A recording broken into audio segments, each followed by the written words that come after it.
Bonjour à tous, petite présentation d'une arme qui n'est pas forcément mythique, qui est un peu mal connue et un petit peu mal aimée au niveau des tireurs, puisqu'il s'agit d'un Carcano italien. Et c'est pas n'importe quel Carcano, c'est un modèle 91-41. Présentation.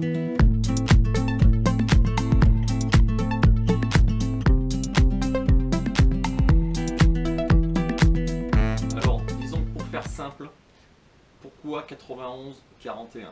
Il y a eu une multitude de sorties de fusils différents Carcano et le modèle 91, donc modèle 91 1891, ça a été le premier de la série et il a été décliné.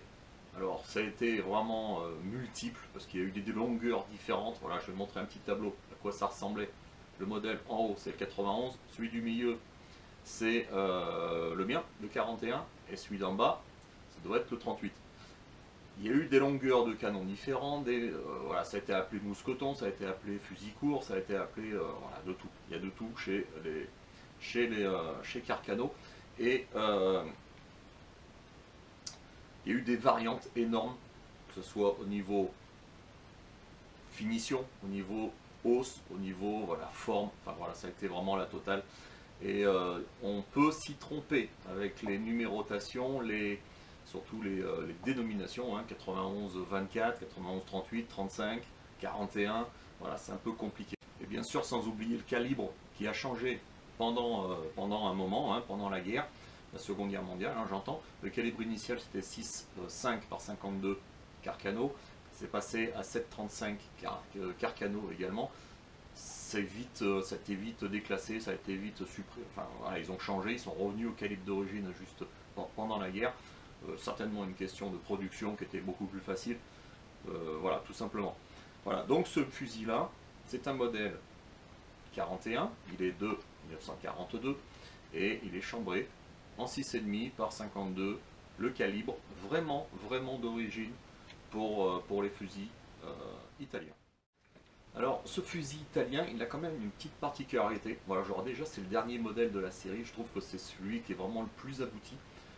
C'est celui qui est le plus joli, en dehors du 91, le modèle initial qui est vraiment chouette et qui est beaucoup plus grand que celui-là, puisque celui-là fait 1m16 et l'autre, le 91, fait 1m29. Voilà. Alors, il existe une autre version, peut-être que certains ont remarqué, un Carcano avec une baïonnette qui se plie dessous. Et ça, celui-là, je l'ai eu en main, c'est absolument, la cinquième, c'est que mon avis personnel, enfin, il est affreux quoi. Il est affreux. On dirait une 22 long rifle, ça fait 90 cm de long. Honnêtement, j'aurais jamais acheté cette arme-là, ça c'est clair. Donc, revenons à celui-là. Donc celui-là est un modèle vraiment abouti. Ce qui est bizarre, c'est que je vais montrer dans les différents détails, mais comme c'est un modèle 41, il a pris des références sur certains points de détail, sur d'autres armes de l'époque, notamment, on va dire, je vais montrer un petit peu, le système d'attache du K31, c'est exactement la même chose. Voilà, les armes suisses, hein, qui est frontalier avec l'Italie, il ne faut pas oublier. Et puis le système d'alimentation, des munitions, qui est par clip chargeur. Clip chargeur, c'est-à-dire ça, alors malheureusement je n'ai pas de munitions encore, mais c'est par clip chargeur, et c'est le même principe que le M1 Garand américain. On mettait la munition, le clip dedans et il y restait.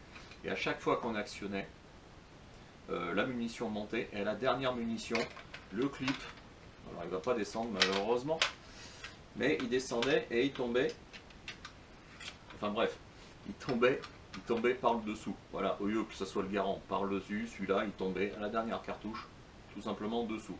Voilà. Alors autre petit point de détail, en plus de système d'attache de bretelles qui est identique au K31, aux armes suisses, évidemment il y a des attaches supplémentaires, on va dire traditionnelles, et sur la partie de devant, on a bien sûr l'attache dessous, mais aussi sur le même principe du K31 des armes suisses. Alors, comme je l'ai dit précédemment, c'est une arme qui fait 1,16 m de long.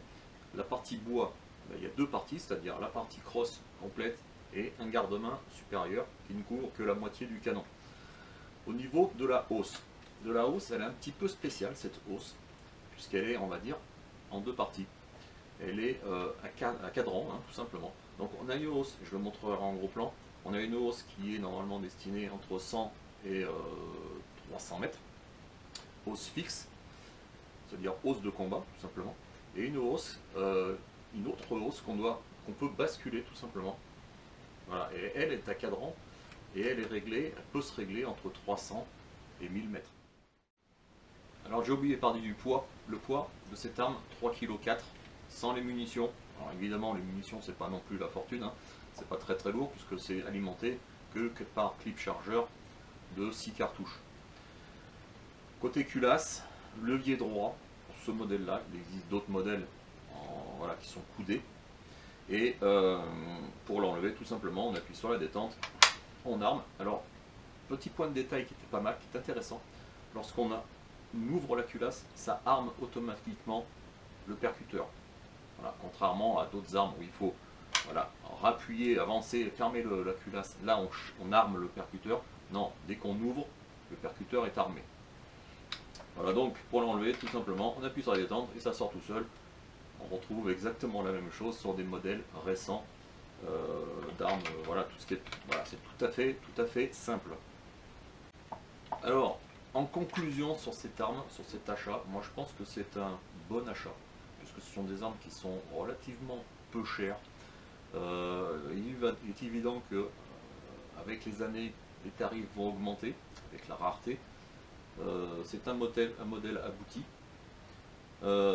Bien sûr, c'est une munition obsolète, il ne faut pas rêver. Hein. Contrairement à des armes, voilà, c'est une arme de la Seconde Guerre mondiale, mais qui était complètement dépassée face au Garand, face au Enfield, face au Mauser 98. Ça c'est clair, hein, la munition, c'était de la daube. Mais cette arme, elle aurait très bien pu passer inaperçue pour les collectionneurs, voilà, tomber dans l'oubli. Mais non, il est quand même arrivé quelque chose de très important aux États-Unis en 63. Ça a été l'assassinat de JFK avec non pas un modèle comme ça, mais c'était un Carcano, c'était un modèle 35. Donc voilà, ça aurait pu être un fusil voilà, qui tombe dans l'oubli. Non, il y a eu cet assassinat, il y a eu toute la polémique sur les Carcano, voilà, tirer 3 cartouches en 6 secondes ou en 5 secondes, ce qui était par Lee Harvey Oswald, ce qui était carrément impossible, surtout à 40 mètres sur une personne qui bouge. Voilà. Donc il y a un mythe qui est rentré dans la tête des gens, dans la tête des tireurs sportifs, entre autres, hein, ou tout simplement comme amateur d'armes, amateur d'histoire. Cette arme, elle est restée dans l'histoire grâce, malheureusement, à un assassinat. Et voilà. Ça, c'est une arme qui est quand même... Alors, honnêtement, on n'aime pas. Moi, je connais pas mal de personnes qui me disent le Carcano, ça vaut rien. Ah si, au niveau historique, ça vaut quelque chose. Et bien sûr, chaque personne est différente. Moi, j'aime les armes pour leur aspect historique, pour ce qu'ils ont fait pendant la Seconde Guerre mondiale, mais du point de vue technique, du point de vue historique, voilà, du point de vue sentimental. Et moi, je pense qu'une arme comme ça, de toute façon, elle a quand même sa place dans mon coffre. Et puisque mon but, c'est quand même d'avoir, dans la mesure du possible, un petit peu un panel des fusils, des armes qui se faisaient pendant la Seconde Guerre mondiale. C'est un petit peu mon but dans la vie, hein, il n'y a pas que ça, mais voilà, c'est un peu mon but dans le milieu du tir, dans le milieu du rechargement, puisque je vais recharger bien sûr ces cartouches. Et puis voilà. Voilà. Donc, pensez-y, le Carcano, ce n'est pas qu'une daube, hein, tout simplement. Voilà, il a son intérêt quand même dans le milieu sportif, et puis dans le milieu historique, tout simplement. Ciao, à bientôt.